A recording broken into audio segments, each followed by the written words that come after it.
So hello dear student, কেমন আছো? I hope প্রত্যেকে শুধু ভালো নয় ভীষণ ভালো আছো। স্ক্রিনের ওপর একটা লাভ ও ক্ষতি চ্যাপ্টারের প্রশ্ন দেখা যাচ্ছে, তাই না? এই প্রশ্নটা প্রথমে আমরা মন দিয়ে পড়ব, পড়ার পর কি বুঝলাম, যা বুঝলাম সেই অনুযায়ী এর সলিউশন বের করার চেষ্টা করব। ওকে, তো চলো প্রশ্নে কি বলা আছে দেখো। এক ব্যক্তি টাকায় 21টি লজেন্স ক্রয় করে। বেশ, একই লজেন্স টাকায় কোটি বিক্রি করলে 5% লাভ হবে। দেখো মুদ্রা কথা কি, এক ব্যক্তি টাকায় 21টি লজেন্স ক্রয় করে, তাহলে 21টি লজেন্সের ক্রয় মূল্য কত? ক্রয় মূল্য অবভিয়াসলি 1 টাকা। হ্যাঁ ঠিক, 1 টাকা লিখলাম। আচ্ছা, 1 টাকাকে তো আমরা এটাও লিখতে পারি 100 পয়সা। কোনো আপত্তি আছে? আই হোপ কারো আপত্তি থাকার কথা নয়। এবারে 21টি লজেন্সের ক্রয় মূল্য 100 পয়সা, তাহলে এবার বলো একটি লজেন্সের ক্রয় মূল্য কত হবে? অবভিয়াসলি 100/21 পয়সা হবে। হ্যাঁ ঠিক, আই হোপ এখানটা কারো বুঝতে অসুবিধা হয়নি। এবার আমাকে এখানে একটা কথা বলে দেয়া হয়েছে। কি বলে দেয়া হয়েছে? যে একই লজেন্স টাকায় কটি বিক্রি করলে 5% লাভ হবে। আমি একটা কাজ করি। কি কাজ? আমি কাজটা এটাই করব যে একটি লজেন্সকে 5% লাভে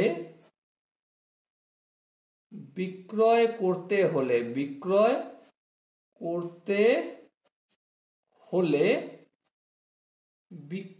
মূল্য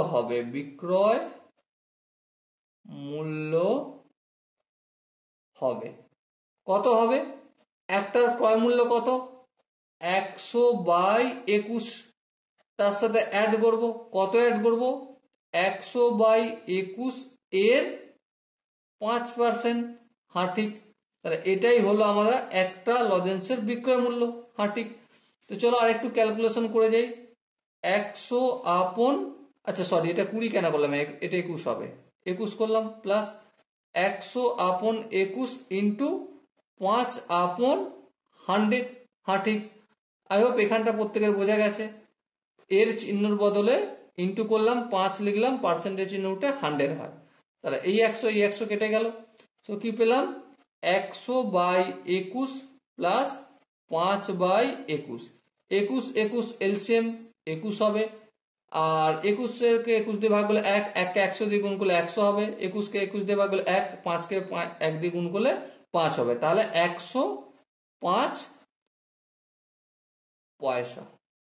ওকে, তাহলে লক্ষ্য করো, আমি যদি একটা লজেন্স 5% লাভে বিক্রি করতে চাই, তাহলে একটা লজেন্স বিক্রি হবে 105/21 পয়সায়। এটা জাস্ট ঘুরিয়ে লিখি, 105/21 পয়সায় বিক্রি হবে কটি লজেন্স? একটি লজেন্স। তাহলে 1 পয়সায় কটি হবে? অবভিয়াসলি 1 কমে যাবে, তাই না? 105 নিচে 21 হওয়ার বদলে উপরে হয়ে গেল। ঠিক আছে, এবারে আমাকে টাকায় কটি জিজ্ঞাসা করেছে, কটি বিক্রি করবে। টাকায় আমাকে নির্ধারণ করতে গেলে 100 পয়সায় বের করতে হবে। তাহলে 100 পয়সায় হবে কটা? যতগুলো 1 পয়সা হয় তার 100 গুণ। তাহলে 1 গুণিতক 21/105 গুণিতক 100। হ্যাঁ ঠিক, এবার দেখো যদি আমরা একটু কাটাকাটি করি, 5-20 100। হ্যাঁ ঠিক, আর 5-21 105। 21-1-কে 21, 21-1-কে 21 কেটে গেল। তাহলে কটি লজেন্স?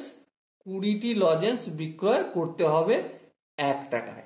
ওকে, এবার দেখো এখানে অপশনগুলো আই হোপ তোমরা দেখতে পাচ্ছ যে প্রথম অপশন আছে এ, আর এ অপশনটাই হবে আমাদের সঠিক আনসার। ওকে, আই হোপ প্রত্যেকে এই কোশ্চেনের কনসেপ্টটা বুঝতে পেরেছো। যদি কোনো জায়গায় বুঝতে অসুবিধা থাকে, ডাউট থাকে, কনফিউশন থাকে, কি করতে হবে? কমেন্ট সেশন আছে, কমেন্ট অবশ্যই জানাতে হবে, চ্যানেলটা সাবস্ক্রাইব করে রেখে দিতে হবে। ওকে, সো দেখা হচ্ছে নেক্সট ভিডিওতে। ততক্ষণ পর্যন্ত ভালো থেকো, সুস্থ থেকো এবং জয় হিন্দ।